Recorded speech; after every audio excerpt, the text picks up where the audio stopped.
Buenas tardes, espero que se encuentren muy bien. Los saludamos desde Brain Up Movement. Esta tarde los saludamos con una excelente invitada, una gran profesional. Ella es Liana Sánchez Cruz, con amplia experiencia en el campo de la neuropsicología, en el campo de la docencia y también en el campo clínico. Liana es docente investigadora de la Universidad Nacional de Educación en Ecuador, licenciada en Psicología de la Universidad de Oriente de Cuba y es máster en Neuropsicología y Educación de la Universidad Internacional de La Rioja, España. Como pueden ver, pues es un honor tenerla acá. Liana, ¿cómo estás? Hola Víctor, buenas tardes. Un gusto saludarte a ti y a todo el equipo y también, bueno, para todas las personas que por supuesto han dedicado un poquito de su tiempo para escucharnos hoy. Claro que sí, hay mucha expectativa con tu Facebook Live, entonces pues te vamos a dar paso. Recuerden todas las personas que pueden dejarnos sus preguntas y vamos a tener unos espacios puntuales que ya les iremos indicando donde eh, la doctora Liana nos va a dar respuesta a las mismas. Entonces, bienvenida nuevamente y adelante, Liana, te dejamos. Bueno, muchas gracias. Pues entonces el tema que nos ha citado aquí hoy precisamente pues es hablar un poquito de lo que es especialización hemisférica relacionado con esto, con el tema de lateralidad y por supuesto y como gran categoría madre su influencia en el aprendizaje. Entonces vamos a esperar a empezar por cuestiones un poquito más neurofisiológicas y lo primero es ubicarnos en esto, en la representación de lo que es un cerebro humano y vamos a ver que ese corte sagital que se podría hacer en el cerebro, vamos pues a estar visualizando esta gran cisura interhemisférica, así se llama, nos permite distinguir claramente dos grandes hemisferios cerebrales, el hemisferio izquierdo y el hemisferio derecho, como estoy seguro que muchos de ustedes ya conocen acá. En ese sentido, pues quiero empezar haciendo una aclaración y precisamente tiene que ver con el término de dominancia cerebral, porque bueno, sí ha existido un abuso en cuanto al término y es importante que partamos de por qué ya no hacerlo, precisamente con este nuevo conocimiento que vamos a adquirir hoy o esa actualización que muchos estarían recibiendo. ¿De dónde viene el tema de dominancia? Bueno, cuando se empezaron los estudios en cuanto a las localizaciones cerebrales, ya podemos tener antecedentes con los estudios de Broca, los estudios de Wernicke, pues se llegó a la conclusión de que realmente en el hemisferio izquierdo pues había una predominancia de las funciones relacionadas con el lenguaje, fundamentalmente habla y comprensión. Y esto propició una tendencia de que se hablara de que nuestro hemisferio izquierdo era nuestro hemisferio dominante. Sin embargo, el término dominante pues nos habla precisamente como que de uno superior al otro, como que viene a ser mejor que el otro, como que es quien va a estar guiando pues toda la actividad cerebral y el otro como queda en un segundo plano. En ese sentido, se prefiere que este término ya no sea utilizado precisamente y que sea pues mejor y que empecemos a desarrollar también en nuestro discurso cuestiones como hablando de asimetría cerebral o también hablando de diferenciación hemisférica. Porque precisamente, como dice abajo la nota que les traigo, cada hemisferio tiene su propia especialización, es decir, cada hemisferio tiene sus propias funciones para poder desarrollar cualquier actividad cognitiva. Y al mismo tiempo, pese a que cada uno tiene sus propias responsabilidades, pues también hablemos de que necesitan trabajar en conjunto precisamente para poder desarrollar tareas complejas que demanden esa conexión y esa comunicación entre los dos. Bueno, en ese sentido, cuando hablemos entonces de especialización hemisféricas, nos referimos a todas las diferencias que son anatómicas, bioquímicas y funcionales del hemisferio derecho con respecto al hemisferio izquierdo, es decir, que diferencian un hemisferio del otro y que están más que bien estudiadas. Y en ese sentido vamos a entender que precisamente esas diferencias en cada hemisferio permiten que se complementen entre sí y que formen una gran unidad. Y por supuesto, eso es lo que va a permitir el procesamiento cognitivo en el ser humano. ¿Cuáles son algunos conceptos que vamos a estar trabajando de la mano con este de especialización hemisférica? Bueno, precisamente uno de ellos va a ser el tema de la lateralización. Y en este sentido, ese término ha sido el que ha venido, pues digamos, a sustituir un poco este término de dominancia que yo les hacía mención ya, y hace referencia Bueno, cuando hablamos de una función muy propia, pues de cada hemisferio. Y en este sentido, sí se habla de que es la capacidad que se muestra de manera dominante en un hemisferio. Y tendemos a decir que entonces la función está lateralizada, ya sea en hemisferio derecho o hemisferio izquierdo. Entonces ya saben, hablamos de funciones lateralizadas. La función del lenguaje está lateralizada en hemisferio izquierdo. Y así, bueno, otras que podríamos estar haciendo referencia. Y también, pues, también hablemos de integración, porque, como ya les estaba diciendo, precisamente es el trabajo coordinado de los dos mediante esos canales de comunicación que se establecen entre ellos y que ya les mostraré más adelante, pues los que permiten funcionar como un todo. En ese sentido, yo voy a partir de dos análisis. Uno que indica que hay una diferenciación fisiológica altamente estudiada en cuanto a nuestro cerebro y también hablaremos de esa diferenciación que es más a lo funcional. Bueno, yo solo le he traído de hecho dos ejemplos de diferenciación, pero reitero, ustedes pueden profundizar, hay otras más que se han ido identificando, aunque las que pues coinciden en la mayoría de los estudios es que en el hemisferio izquierdo, a nivel de zona temporal, pues tiende a haber un aumento de superficie respecto a su contraparte hemisferio derecho. Y también que hay una mayor prolongación de la cisura lateral en la zona posterior del hemisferio izquierdo que en el derecho, como que tiende a continuar más y a verse incluso un poquito más grande este hemisferio. En ese sentido, y lo que más de hecho nos llama la atención y lo que más vamos a hacer hincapié en el día de hoy, tiene que ver con el tema de que esta diferenciación fisiológica va a permitir o es la que permite el control motor y también el tema sensorial del hemicuerpo contrario. Creo que la imagen que les traigo es más que clara, ¿verdad?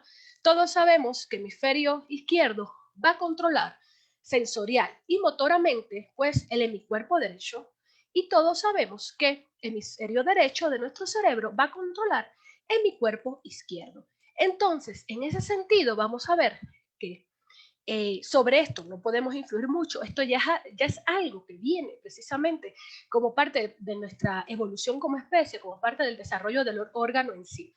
Y es como quien dice una regla ya establecida. Bueno, esta imagen también, y me imagino que les parezca conocida, es el homúnculo de Painfeld, y precisamente ese que nos habla de la localización del procesamiento sensorial y motor. Y este homúnculo pues lo podemos replicar perfectamente en ambos hemisferios. De manera, les traigo a manera de refuerzo, vamos a ver entonces que todo lo que está del surco central, pues hacia atrás, esa zona que implica el procesamiento sensorial del lado izquierdo va a procesar sensorialmente todo lo que percibimos, todo lo que entra en nuestros órganos de los sentidos del lado derecho. Y también va a ser lo mismo de viceversa, y la parte motora se estaría pues ubicando de la misma forma. Entonces, ambas funciones, lo que se dice la corteza sensorial y la corteza motora, estarían involucradas en el control del hemicuerpo contrario a su localización. Bueno, yo les traigo esta idea de Sperry de 1966. Sperry fue uno de los que estudió muchísimo el tema de la especialización hemisférica, sobre todo debido a que, bueno, en ese momento existían pues esta concepción de la dominancia cerebral, pero él empezó a estudiar pacientes con, perdón, con déficit, digamos, estructural, con alteraciones anatómicas en algunos de los hemisferios, y empezó a centrarse precisamente en conocer en qué se especializaban. Y decía Sperry que cada hemisferio pues posee sus propias sensaciones, percepciones e ideas particulares. Todos ellos van a estar aislados de las correspondientes experiencias del hemisferio opuesto. Es decir, cada uno de ellos tiene sus propios recuerdos, sus experiencias aprendidas y su uso va a estar vedado. Y en muchos aspectos dice que cada hemisferio desconectado parece tener una mente independiente propia. Realmente esto no es solamente a nivel de teoría, pues como ya les decía, él estudió cuestiones de alteraciones en cuanto al desarrollo de los hemisferios, cuestiones en que había lo que se dice un pues cerebro escindido, es decir, estaba cortado esta vía de unión, y en diferentes estudios que hicieron, pues pudieron darse cuenta que las personas que tenían alterado el funcionamiento de uno de los hemisferios o tenían entre ellos pues un daño en estas vías de comunicación, precisamente se comportaban de esta forma. tendían, hay varios síndromes, ya les voy a mencionar, pero tendían a con una mano hacer algo que con la otra deshacían. Hicieron múltiples estudios perceptuales. Dígase que presentaban a un hemicampo, pues un steam punto negro y para que le dijera que estaba viendo. Entonces, por supuesto, solo presentaban en uno de los campos visuales. Y de esa forma iban analizando qué eran capaces de percibir y también cuáles eran las funciones específicas que tenía cada uno de estos hemisferios. Bueno, y precisamente esos estudios permitieron conocer esa diferenciación hemisférica funcional. Entonces, creo que para todos es sabido que nuestros hemisferios cerebrales son asimétricos, anatómicamente hablando, también en cuestiones de funcionamiento, pero vamos a ver que precisamente esas diferencias pues va a influir muchísimo en los famosos estilos cognitivos que se habló durante mucho tiempo. Y entonces, realmente cada hemisferio trabajaría mejor un tipo de información y un tipo de actividad pues que el otro. Vamos a ver que en ese sentido el hemisferio izquierdo se caracteriza por hacer un procesamiento de tipo proposicional, es decir, va más hacia lo digital, a lo serial, hacer las cosas secuenciales, sucesivas, análisis fragmentados de la información, a lo lógico, también a los temas racionales. También se ha evidenciado que hay una mayor activación neurofisiológica en la expresión de las emociones positivas. También, precisamente por cuestiones de localización del lóbulo parietal, la zona 40, pues está altamente relacionado con el razonamiento matemático.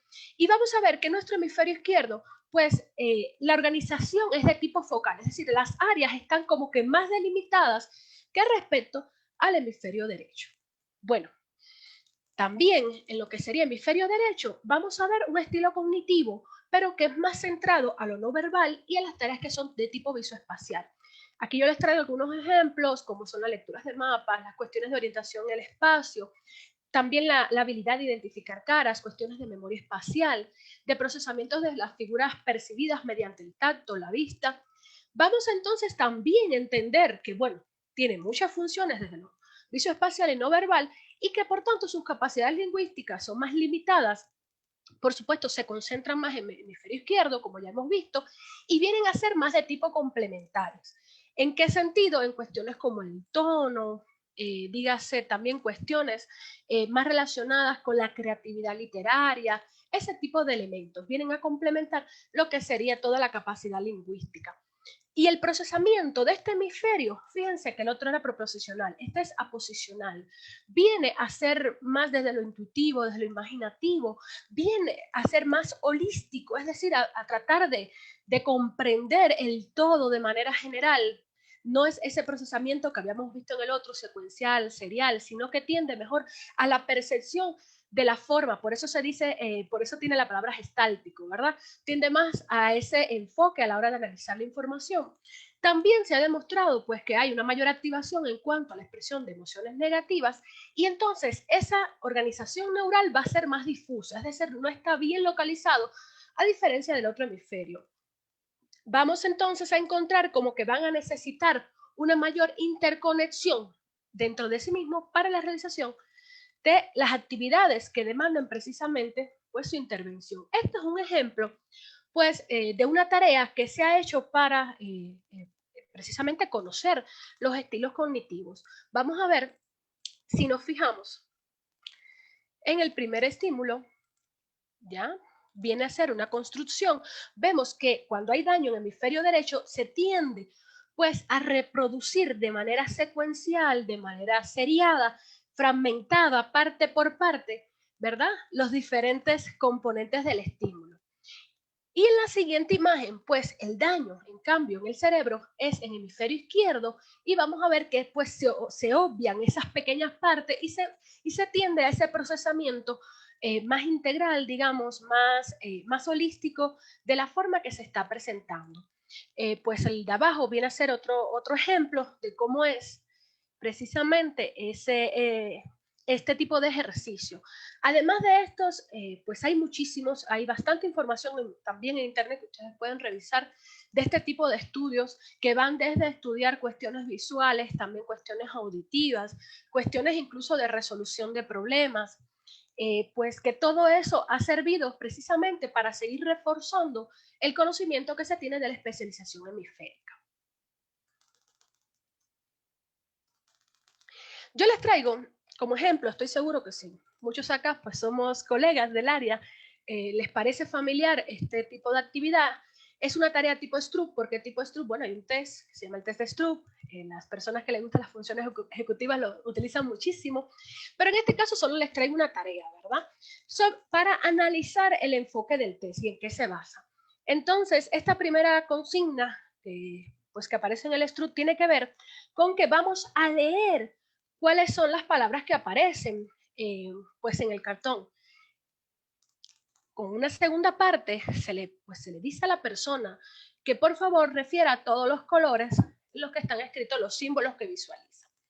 Entonces ya esto nos va dando cuenta, ¿no? Que va cambiando la consigna cognitiva y llega el momento en que se le pide precisamente a la persona que diga el color de las palabras que están escritas. Bueno, entonces como sabemos hay una tendencia por el tema del procesamiento, sobre todo verbal, tendemos a priorizar muchísimo ese procesamiento y este tipo de tarea pues nos pone entonces en función de lo que sería esa comunicación entre los hemisferios. Por un lado tenemos un hemisferio izquierdo tratando, que tiene muy lateralizado el lenguaje, pues tratando de cumplir su función, ¿ya? Y poder decir qué dice. Y por otro lado tenemos entonces un hemisferio derecho que se centra o que se implica más en este tema del procesamiento visual. ¿Y quién ganará esta pelea, no? Eso es lo difícil. Bueno, con personas, digamos, sin daño cerebral o sin daño neurológico aparente, la tarea se realiza con un poco de dificultad, sí, con mayor control, con mayor esfuerzo para poder cumplir la consigna, pues se logra realizar. Con personas que tienen un daño neurológico, ya tienden a fallar mucho en este tipo de test. Precisamente por cuestiones, ya les decía, ejecutivas de control, pero también cuestiones que involucran que ese control ejecutivo direccione sobre quién es la responsabilidad de realizar la tarea. Es decir, aquí se establece la unión de los dos hemisferios cuando los dos compiten por una tarea y se tiene como que establecer una negociación en cuanto a qué demanda la tarea para saber qué funciones se activan. Pues nada, trabajamos en conjunto y esa integración hemisférica ocurre gracias al cuerpo calloso.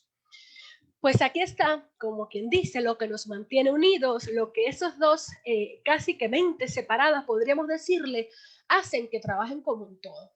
Y en esta zona que se conoce, esta parte del cerebro como cuerpo calloso, vamos a concebirla como un haz grueso, un haz precisamente, porque hay muchas fibras nerviosas pasando pues por un, digamos, por un espacio estrecho, lo que permite que esos axones pues lleguen de lado y lado, hace entonces que se acumule y va a ser entonces la vía de comunicación entre un hemisferio y otro.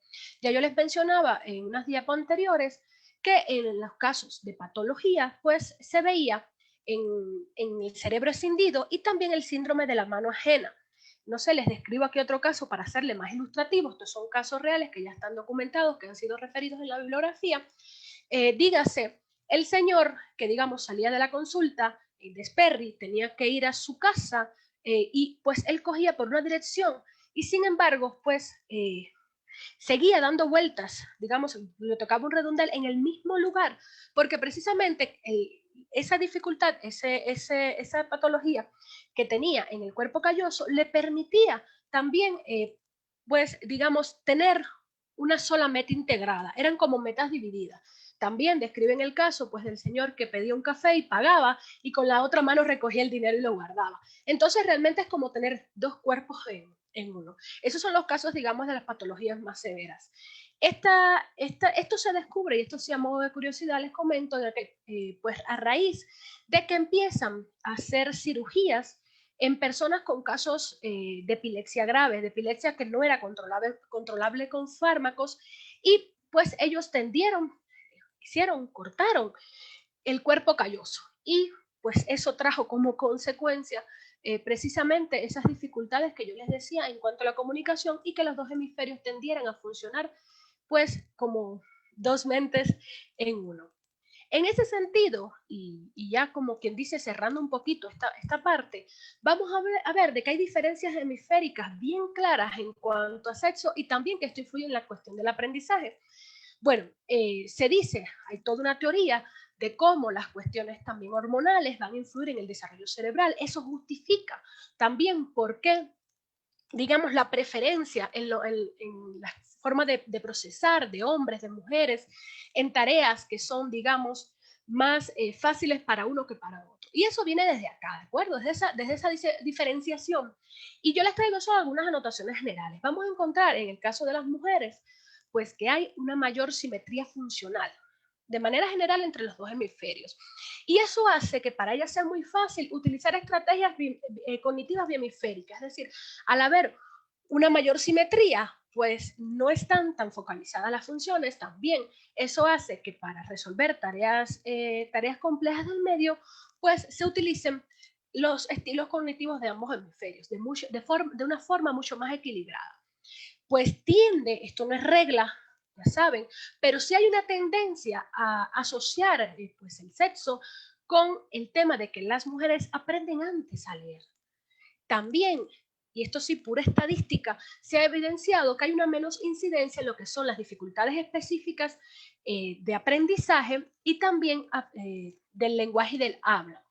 Y lo que sí está también bien estudiado es que tiene un mayor desarrollo del cuerpo calloso. Y eso justifica, por supuesto, lo primero que les decía, que hay una mayor utilización precisamente de la comunicación de los dos hemisferios. En cambio, bueno, los hombres, se dice que su cerebro es más asimétrico, ¿sí? También hay un privilegio en lo que sería desarrollo motor grueso, tienden pues a cuestiones como de estas habilidades motoras, dígase la marcha, dígase la maduración en cuestiones de correr, en cuestiones de saltar, de trepar, pues, comparando, tienden a ser primero ese desarrollo en los varones.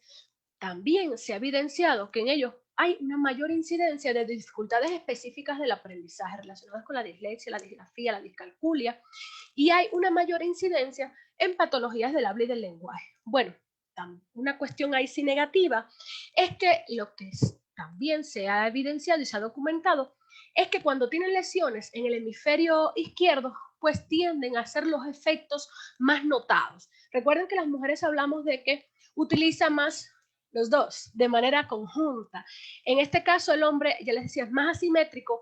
También las funciones van a estar más localizadas. Por tanto, si hablamos de que en el hemisferio izquierdo tiene sus funciones bien definidas, sobre todo las relacionadas con habla, entonces, si hay una lesión en este hemisferio, también se va a afectar más esas funciones que están lateralizadas.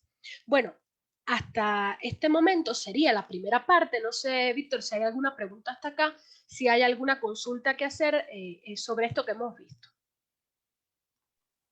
No, todo va súper, súper claro. La gente está entendiendo perfecto. Entonces, si quieres, puedes continuar.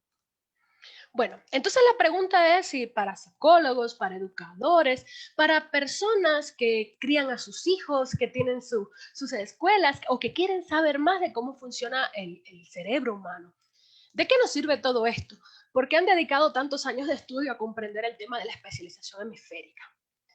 Pues, como ya saben, el segundo tópico que yo les proponía era hablar de lateralidad. Y en ese sentido, aparte de haber una lateralidad de funciones, digamos, cognitivas, también vamos a hablar de una lateralidad en cuanto hay una preferencia fisiológica, ya decimos, por el uso de algunas partes específicas de nuestro cuerpo. En ese sentido, podemos hablar de una lateralidad visual, podemos hablar de una lateralidad auditiva, una lateralidad manual y una lateralidad podal. Bueno, creo que está más que claro, pero lo voy a ir explicando igualmente. La visual se refiere precisamente a la preferencia de uno de los ojos sobre el otro para el procesamiento de la información. La auditiva también, en ese sentido, nos habla de una preferencia en cuanto hay mayor rapidez y exactitud en el reconocimiento de estímulos de un oído frente al otro. La mano, pues también hay una preferencia en esa utilización de la mano. De hecho, se habla que desde los 12 meses generalmente se empieza a mostrar una preferencia, reitero, ahí todavía no hablamos de una lateralidad establecida, pero sí ya se empieza a evidenciar pues en los niños esa preferencia por una mano sobre la otra en algunas actividades. Y también en el sentido del pie, vamos a ver que hay la preferencia del uso de uno sobre el otro para la realización de actividades. en ese sentido, vamos a hablar de diferentes clasificaciones de lateralidad, y ya se las voy a mostrar.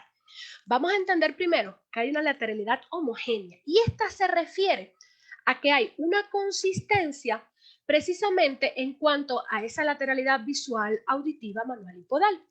En ese sentido, la lateralidad homogénea puede clasificarse en diestra, ya saben, lado derecho, o en zurda, lado izquierdo. También hablamos de una lateralidad heterogénea. En este sentido, podemos decir, pues, que no hay una homogeneidad en esa localización. Vamos a entender entonces que en este caso entran los ambidiestros cuando no existe esa preferencia, ya sea visual, auditiva, manual o podal. Claro, siempre se hace más evidente en el uso de las manos. Y vamos a hablar también de una lateralidad cruzada. Lateralidad cruzada, precisamente donde va a ser indistinta o van a existir diferentes combinaciones y cruces en esa preferencia. Aquí creo que les traigo lo que sería la imagen típica también para poder representárnoslos de mejor forma. Bueno, como ya yo les estaba diciendo, entonces si nos fijamos, vamos a hablar que la lateralidad diestra va a ser por esa preferencia visual, auditiva, manual y podal. La zurda, pues, va a contemplar lo mismo, pero del lado izquierdo del cuerpo. Bueno, entonces la heterogénea, pues aquí ya nos complicamos un poquito, porque aquí, como pueden ver, pueden ocurrir muchas combinaciones. Puede ser que tengamos una preferencia visual del lado derecho, sin embargo, manual del lado izquierdo, y también podemos encontrar que entonces en ese sentido la podal puede ser derecha y así viceversa pueden ir ocurriendo pues múltiples combinaciones, ¿de acuerdo? Que hacen que aparezca una lateralidad cruzada y que bueno, como vamos a ver más adelante, va a tener algunas repercusiones. Y también en esta imagen, entonces, dentro de la clasificación heterogénea, encontramos el tema del ambidiestrismo. Realmente, yo les comento, esto sí ya como que a modo de curiosidad, las personas ambidiestras representan un % muy pequeño de la población.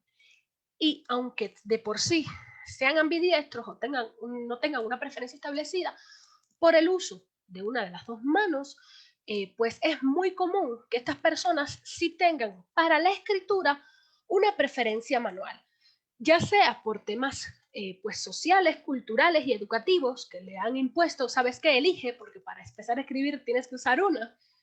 Entonces, pero bueno, en ese sentido tiende a haber pese a que la persona, reitero, es ambidiestra, tiende a haber pues para la escritura una preferencia manual de una mano sobre otra, y en este caso sobre la derecha es lo más común, ¿de acuerdo?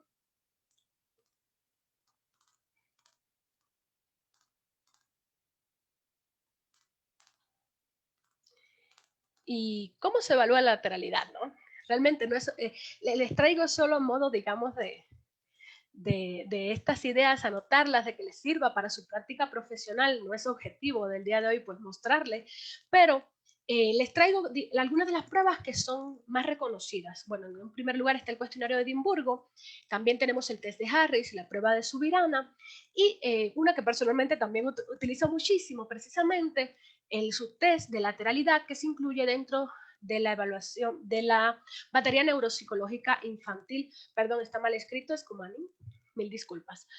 Bueno, en ese sentido yo les voy a comentar que pueden encontrar varios test de lateralidad, son de uso popular, no hay que pagar por ellos, más que todo la parte de aplicarles bien es lo que debemos tener cuidado, pero va a ser muy difícil encontrar test que evalúen lo que serían estas 4 tipos de lateralidades, ¿de acuerdo? Es decir, la visual, la auditiva, pues la manual y la podal. De hecho, la auditiva es mucho más difícil de evaluar y por tanto van a encontrarse que realmente se tiende más que todo a evaluar el tema visual, manual fundamentalmente, y algunos incluyen también el podal.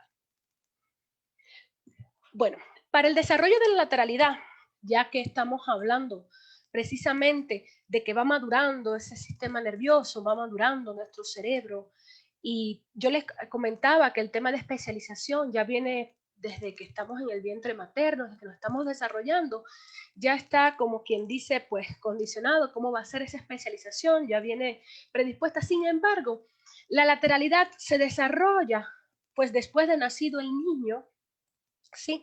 Se establece, ya le vamos a ver, entre los 4 y los 7 años. Pero hay antecedentes bien importantes para que se pueda hablar de una lateralidad. Y lo primero tiene que ver con que tiene que existir un desarrollo perceptivo.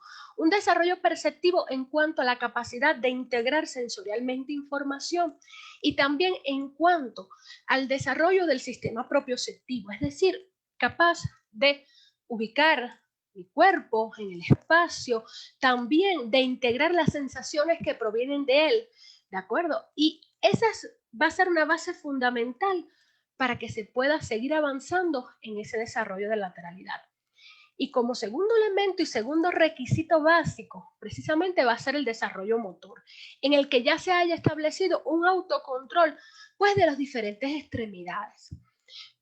¿Qué pasa entonces? Muchas veces, les comento así ya como modo de experiencia, pues entonces tenemos niños de 3, 4 años con dificultades en cuanto a temas de lateralidad. Y los papás están preocupados y el niño tiende a ser torpe, dificultades de coordinación, ellos tienden a golpearse mucho porque realmente no coordinan bien sus movimientos, entonces esto lo provoca caídas y algunos accidentes.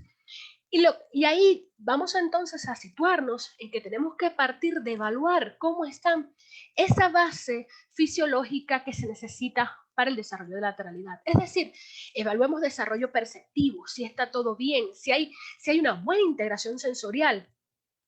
Pues hay trastornos como en el caso del TEA que sabemos que tienen dificultades para esta integración. Entonces, vamos también a entender que esa no sería una buena base y por supuesto que podría ocasionar alteraciones en el desarrollo de la lateralidad. Entonces volvemos atrás. Cuando tenemos a estos niños con dificultades en temas de lateralidad, vamos a evaluar cómo está su desarrollo motor y su desarrollo perceptivo. Partamos de definir que eso está bien establecido y si no es así, pues en eso tendríamos que estar trabajando, ya sea en el aula, ya sea en la consulta o ya sea en el hogar.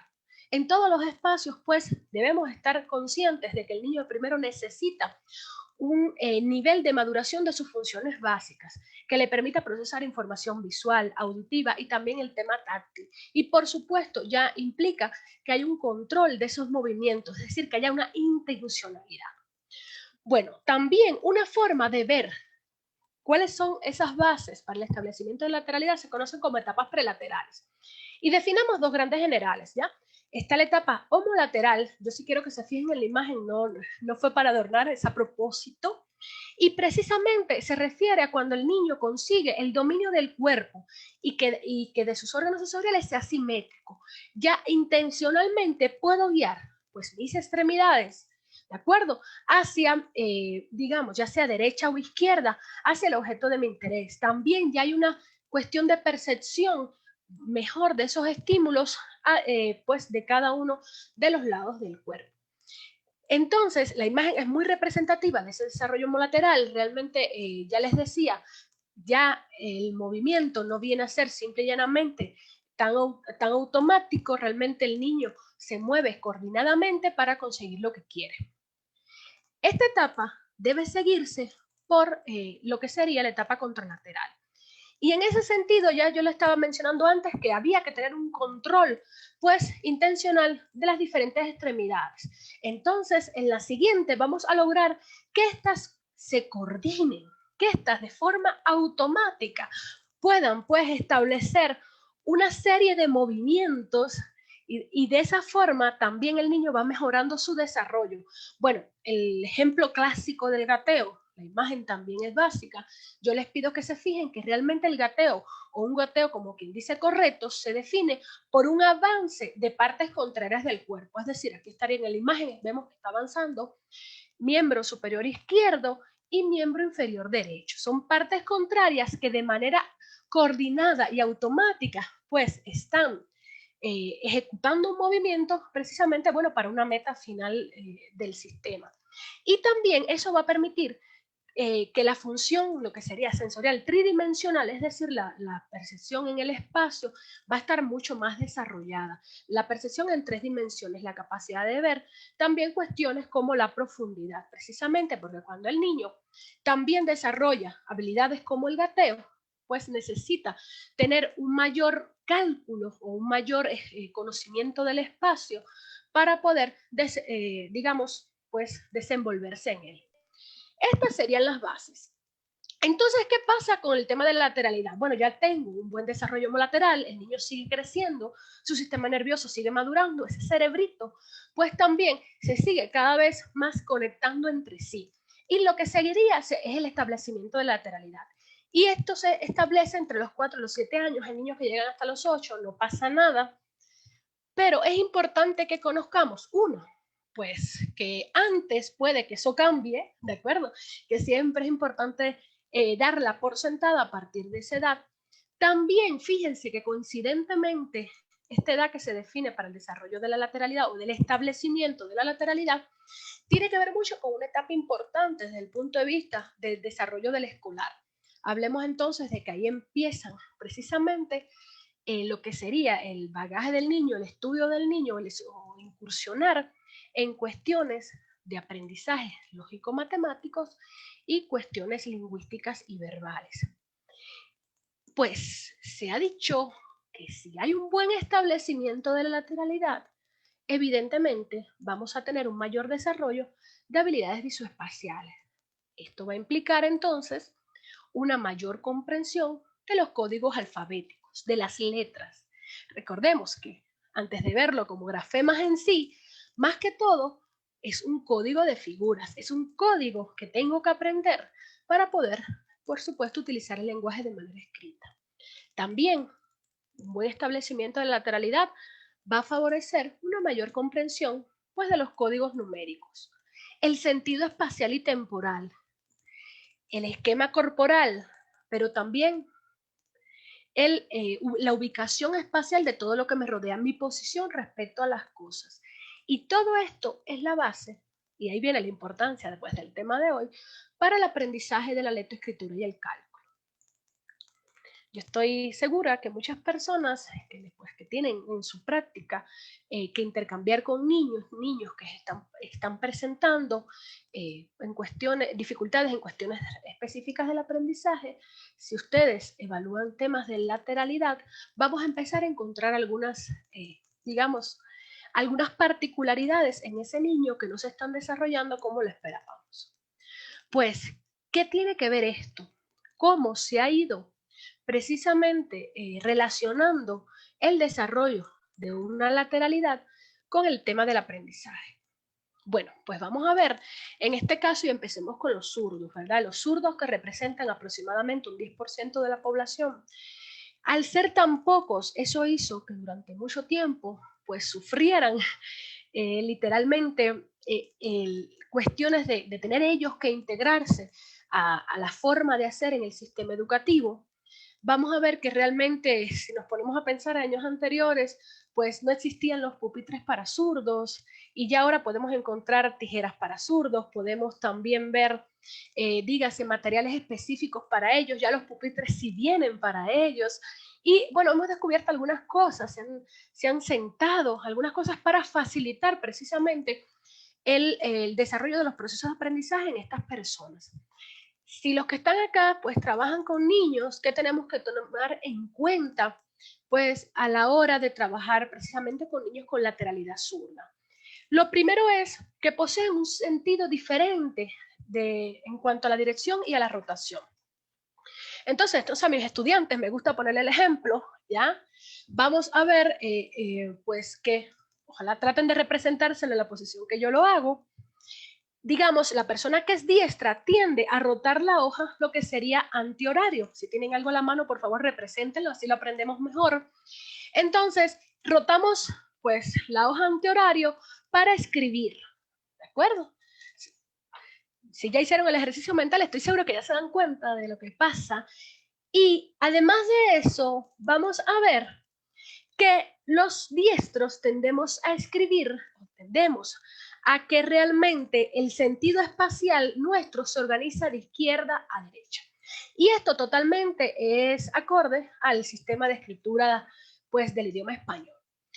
¿Qué pasa con los zurdos? En ese sentido, pues cambia la rotación, va a ser horaria, es decir, ellos necesitan rotar, ya sea, aquí les pongo solo el ejemplo, digamos, del cuaderno, de la hoja, pero también a la hora de manipular objetos, entonces ellos tienden a rotar hacia el lado derecho. También, pues, por supuesto, eso implica una rotación del cuerpo, ¿verdad? Precisamente por temas de posición. Pues la escritura, en el caso de los zurdos, realmente, espacialmente, se organiza de forma inversa a los diestros. Entonces, esta persona, pues realmente su fisiología les trae una facilidad para hacer de derecha e izquierda, contrario a como es el sistema de escritura del castellano.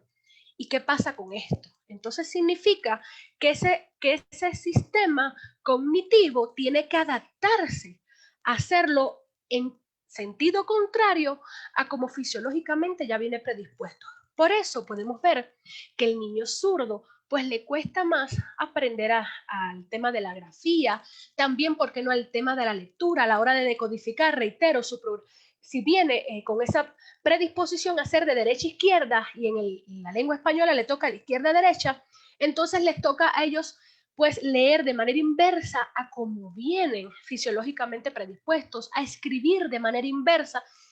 Y además de lo que ya sabemos, el típico barrido que realiza la mano, por eso tienden a emborronar, ¿verdad? Tienden a ensuciar bastante la hoja. Pues si ustedes se fijan, cuando escriben, cuando hacemos letra cursiva, los diestros tendemos igualmente, pues ahí sí giramos los diestros la cursiva en sentido horario, y en este caso vamos a ver que los niños zurdos tienen ahora sí la cursiva la tienden a inclinar precisamente hacia el lado izquierdo. Bueno, ¿qué cosas positivas? Pues que se le da muy bien manejar los objetos tridimensionales, pero en las tareas visoespaciales no les va bien, precisamente por estos sentidos de inversión y del orden de la rotación y el sentido. Bueno, grandes problemas de aprendizaje en sí no tienen. Lo que pasa es que se les dificulta un poco más, es decir, les va a tocar, como quien dice, reforzar más las cuestiones de aprendizaje de los símbolos numéricos y los símbolos lingüísticos. En el caso del ambidiestrismo, si los zurdos eran un 10%, pues el ambidiestro es mucho menos en temas de porcientos, sí se asocia a problemas de aprendizaje. ¿Qué pasa con el ambidiestro? Y ahora vamos al tema de precisamente especialización hemisférica. Nos dice que esa especialización no está bien sentada, que realmente es muy difusa la localización pues, de las funciones cerebrales. En ese sentido, vamos a ver que les va pues demorar más. Imagínense que al no haber una preferencia establecida, significa que ambos hemisferios se están encargando. Eso significa que los procesamientos, los estímulos sensoriales que me llegan, pues se van a estar trabajando en ambos lados y van a demorar más en integrarse.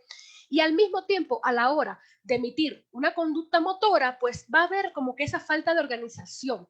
Entonces ahí viene el caso que les decía, que de ser más torpe, de tener más caídas, también de cuestiones relacionadas, por supuesto, con esa ejecución en tareas de aprendizaje. Y sí hay una alta correlación con las dificultades de aprendizaje en niños con dislexia, disgrafía y discalculia, pues sí, también además tiende a ser ambidiestro, pues se complejiza mucho más la estimulación y el trabajo con estos niños.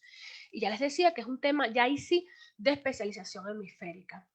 Bueno, no les traigo por supuesto la diestra, creo que la diestra o la zurda de manera general es como estamos homogéneamente, es como realmente debería funcionar mejor, siguiendo la teoría desde la especialización hemisférica. Las zurdas realmente son personas que, yo les digo, no tienen dificultades en el aprendizaje, les traje nada más para que conocieran las particularidades en cuanto a su ejecución, sobre todo en actividades académicas, pero no se asocia. Entonces, en el caso de las lateralidades cruzadas, ya sea el ambidiestrismo, o como vamos a ver, perdón, de la lateralidad heterogénea, ya sea el ambidiestrismo o la lateralidad cruzada, como les traigo ahora, esto sí se va a estar correlacionando más con estas dificultades. ¿Y qué pasa con la lateralidad cruzada? Bueno, no hablemos de trastornos del aprendizaje, pero sí hablemos que hay mayor dificultad para automatizar los procesos de lectura, escritura y cálculo. Mucho más lento el proceso, mucho más demorado, mucho más trabajoso, porque hay dificultades en la organización espacio-temporal. Yo solo les pido represéntense mano izquierda, ojo derecho. Estamos hablando de que cada cosa se procesa en hemisferios diferentes y esa información tiene que ordenarse y demora más en ordenarse y además ordenarse bien. Entonces también pues, puede haber confusión a la hora de situarse a derecha o izquierda, sobre todo vinculados al tema del eje corporal. Vamos pues a evidenciar también estos niños que hay dificultades con la torpeza motriz, al igual que los ambidiestros, precisamente por esas cuestiones de coordinación. Si tengo pues preferencia manual derecha y podal izquierda, ya también a la hora, digamos, de practicar deportes y ese tipo de cuestiones, pues ahí se van a ver los resultados. Le cuesta más hacer esas actividades que son coordinadas. La lentitud, evidentemente, cuando se espera que sean algunas reacciones inmediatas, creo que también se explica por el tema de los deportes. El niño sabe que tiene que patear la pelota, el niño ve la pelota que viene, pero está procesando fundamentalmente ojo derecho y su preferencias de pie izquierdo, y para integrar esa información puede que se le vaya la oportunidad de patear la pelota, o que no le patee por donde es, o que o utilice otro pie y que tampoco entonces desarrolle pues toda su potencialidad. Y aquí sí se puede dar el caso, como es el ejemplo de la imagen que les traigo, de que haya inversiones en el ordenamiento gráfico y lector sin que sea una dislexia. ¿De acuerdo? Más que todo, ya les decía, vinculadas realmente al tema del ordenamiento. En ese debe ser el criterio fundamental pues de comparación. También sabemos pues que estas cuestiones de escritura en espejo pueden ocurrir normalmente desde un punto de vista madurativo, pues hasta los 7 años pueden estar apareciendo este tipo de errores sin que signifique pues que hay un trastorno de aprendizaje, pero la lateralidad cruzada sí puede ser un indicador más fuerte para ello. Y en ese sentido lo que se recomienda es evaluar. Bueno, esas son las especificidades en cuanto al aprendizaje. Y yo por último les traigo una imagen que pues, encontramos normalmente en cualquier espacio escolar. Y yo les llamo su atención en base a esto que yo les he estado conversando sobre algunas cuestiones que puede que de otra forma no hubiéramos notado.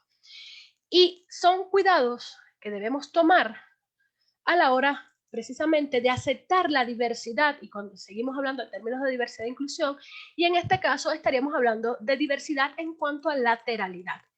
Vamos a ver el caso. Si se dan cuenta, tengo aquí varios niños que son los que quiero llamar su atención. Acá tenemos pues 2 niños sentados, son zurdos, están bien situados. Si yo hubiese puesto, si se dan cuenta, una persona diestra y un zurdo en la misma mesa, y para colmo, en la posición menos indicada, pues les trajera a los dos dificultades para ejecutar.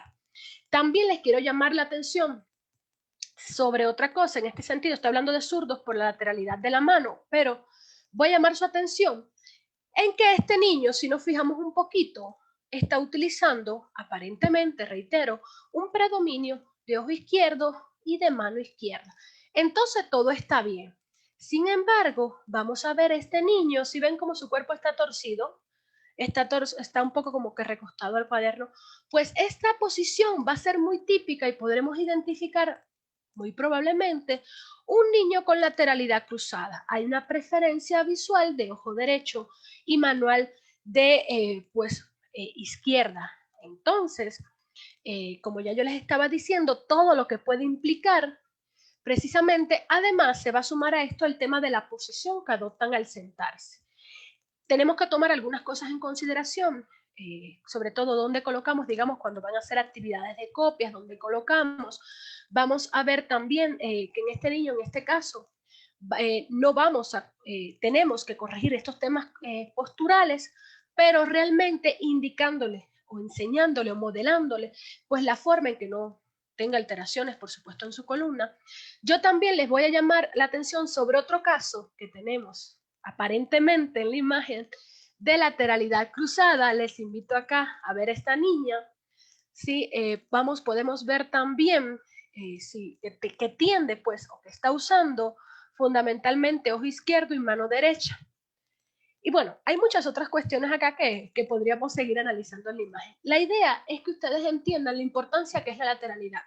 Ya sea, les decía, ya sea que usted trabaje como docente, como psicólogo, ya sea que usted sea padre de familia, de acuerdo, que esté interesado en estas cuestiones de desarrollo cerebral, entendamos entonces que debemos respetar en primer lugar los procesos fisiológicos, los procesos que ya vienen, digamos, de cierta forma, pues diseñados así en nuestro organismo, también para hacer y entender mejor precisamente las cuestiones de que no debemos forzar, no podemos ir en contra del desarrollo. De hecho, yo no les hablé de ese tema, pero pues muchas veces se habla de la falsa surdería, precisamente porque se fuerza una lateralidad, sobre todo en cuestiones de la mano. Eso va a traer muchas más alteraciones porque precisamente vamos a estar usando pues la mano que no corresponde con el procesamiento contrario en nuestro hemisferio. Y son temas que podemos evitar, son temas también que conocerlos nos va a permitir muchísimo a entender bases biológicas importantes que pueden afectar el tema de la lectoescritura y el cálculo. Y sobre todo aquellos que son matemáticos y les interesa, está muy estrechamente relacionado con las dificultades en el aprendizaje de las matemáticas. Entonces, cuando tengamos un caso de un niño pues con estas alteraciones, empecemos analizando lateralidad, empecemos analizando cómo quedaría esa especialización hemisférica, analicemos entonces cómo se relacionan esas dificultades que presenta precisamente con los temas de los que les he hablado aquí hoy. Bueno, y pues eso sería todo lo que les quería compartir. Entonces, no sé si han surgido preguntas a lo largo de mi exposición y estaré muy gustosa pues de responderlas. Hola, Liana, claro que sí, claro que sí. Aquí hay un par de preguntas, por aquí nos preguntan, bueno, hay una pregunta que ya la respondiste a lo largo de tu presentación, pero igual la vamos a hacer. ¿A qué edad se instala la lateralidad? Bueno, lo repito, sí, que igual no pasa nada, mejor así para que nos quede claro. La edad en que se establece entre los 4 y los 7 años, y hay niños que pueden demorar más que otros, incluso llegar hasta los 8 años sin que sea un proceso patológico. Significa que si yo evalúo lateralidad a los 3 años, debo entender que eso puede cambiar. Significa que yo no debo dar por sentado que ese niño tiene esa lateralidad y que no puedo seguir, digamos, y que no puedo restringir el desarrollo normal. Significa también que aunque salió que es derecho, pues yo sigo dando posibilidades de maduración también de mano izquierda. Necesito que el niño esté bien seguro, que esté bien maduro, precisamente las zonas de recepción de información de ambas manos, en este caso, para que haya y se establezca normalmente esa preferencia. Perfecto. Hay otra pregunta que tenemos. Nos preguntan, ¿los ejercicios dentro del Gym Brain ayudarían a mejorar las lesiones localizadas en una parte específica del cerebro? Bueno, ya casi que eso va a un posicionamiento teórico. El tema de gimnasia cerebral no le uso mucho, para serle honesta. Cuestiones más de términos, las actividades que propone, sí, de acuerdo, solo es el término el que no uso. Bueno, en ese sentido, lo que se dice, si yo les estoy planteando que la cuestión de especialización hemisférica pues viene dada de lo fisiológico y que va a influir muchísimo el desarrollo del niño en cuanto al proceso de maduración cerebral, entonces todas las actividades que sean de estimulación visual, auditiva, manual, ¿de acuerdo? Van a ser positivas para este establecimiento de lateralidad. De hecho, lo que se recomienda precisamente es eso, que debemos, yo no les comenté intervención, esperaba que alguien me dijera algo y les digo, bueno, nos vemos la próxima para hablar de cómo se interviene y qué se hace. Pero la idea es que más que todo, pues yo empiezo, como les decía, por lo básico.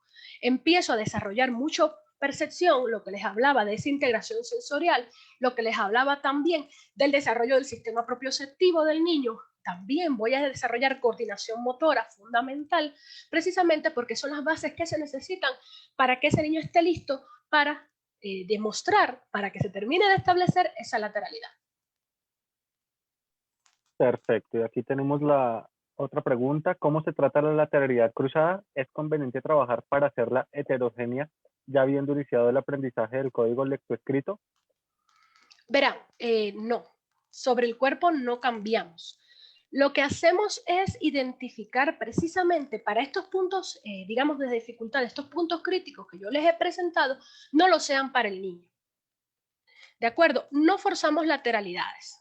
Entonces, el niño se establece, sí, yo desde pequeñito, si identifico que hay cuestiones de lateralidad, empiezo pues a, digamos, a potenciar, pese a que ya sabemos que el procesamiento se me ocurre, por ejemplo, que el procesamiento de la información visual se va a hacer en el hemisferio izquierdo y el procesamiento de la información manual pues va a ser del hemisferio derecho. Yo propongo actividades que impliquen mucho más trabajo interhemisférico. Porque si yo les enseño a conectarse mejor y más rápido, entonces no deben aparecer o deben ser menos sentidas estas dificultades que yo les estaba pues mencionando. No sé si ahí quedó respondida la pregunta. Perfecto. Sí, perfecto, Liana. Mira, aquí tenemos una última pregunta, tal vez es pasándonos a otro terreno, pero no sé si pudieras asociarlo con el tema de lateralidad del que estamos hablando. Nos preguntan, ¿cómo afecta los golpes en la cabeza a los niños con problemas de lenguaje? Bueno, creo que más con el tema de especialización hemisférica, ¿sí? Okay. Siempre que hay pues una lesión, en este caso una lesión traumática a nivel pues de corteza, se puede esperar, fíjense, primero lo que sería un daño directo en la zona afectada. Pero yo les invito a reflexionar sobre algo más. Ustedes, si conocen un poquito la consistencia del cerebro, tiende a haber un efecto de rebote. Dígase que, les voy a poner un ejemplo, voy a ir representándome.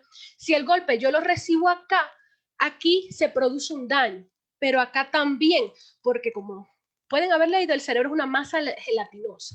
Entonces puede haber alteraciones acá, acá, y pueden ocurrir procesos inflamatorios que de hecho afectarían de manera, lo que se dice general, el desarrollo precisamente el funcionamiento cerebral. Ahora, con el tema del lenguaje, yo les hablaba de que hay una lateralización de funciones del lenguaje en el hemisferio izquierdo. Pero a lo mejor, como ya les decía también, el golpe puede que no haya sido en esa área. Sin embargo, por el efecto de rebote, pues pudo haberse dañado, pudo haber pues afectado zonas vinculadas con el lenguaje. Entonces, de manera general, los golpes en la cabeza, de manera directa, de manera indirecta, sí pueden afectar el funcionamiento de lo que serían los procesos cognitivos, ¿sí? No se puede establecer esa correlación a menos que sea realmente que se valoren otros factores como localización del daño ya hechos por precisamente pues pruebas funcionales. Generalmente se recomienda TAC o tomografías funcionales. Dígase también por la fuerza, también por la edad del niño para valorar procesos de plasticidad cerebral y esas cuestiones. Realmente en ese sentido lo que se recomienda es siempre hacer un seguimiento con neuropediatra, o en el caso con neuropsicólogos también, que podrían pues identificar si hubo alguna secuela de ese accidente pues a nivel de traumatismo craneoencefálico.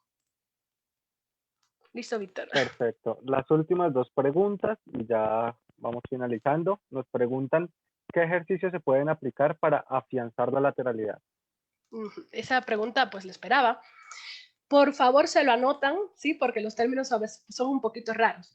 Ejercicios neurotróficos, ejercicios vestibulares y ejercicios de coordinación. Más que todo, antes de que en las escuelas pues se enseñen que si básquet, que si baloncesto, pues deberían empezar por ahí. Hay muchos que lo hacen, no voy a hablar de todas, ¿sí?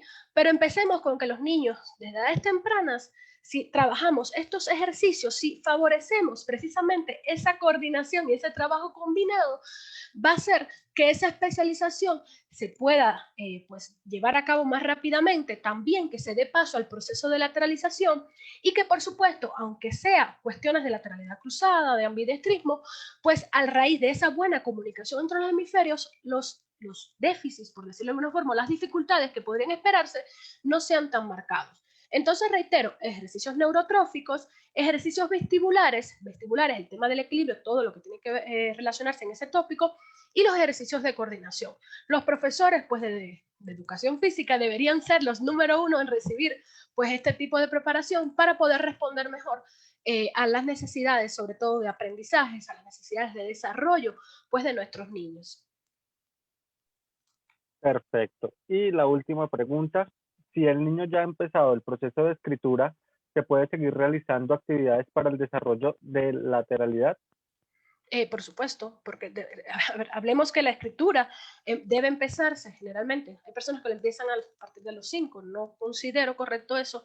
Creo que tiene que haber una base, digamos, de fisiológica para empezar, pero vamos a ver que mientras mayor control y mayor dominio yo también tenga de lo que sería la mano, pues precisamente también va a haber una mayor especificidad en cuanto al procesamiento. Entonces se dice que debe ejecutarse mucho mejor el proceso. Sí, hasta, yo reitero, a los 8 años hablo de que se estableció lateralidad en niños que la establecieron bien, que no hay dificultades, que no tienen esas falsas lateralidades, en que realmente no te confunden porque hacen todo con la derecha y de momento empiezan a usar la izquierda y usted no sabe mucho qué hacer.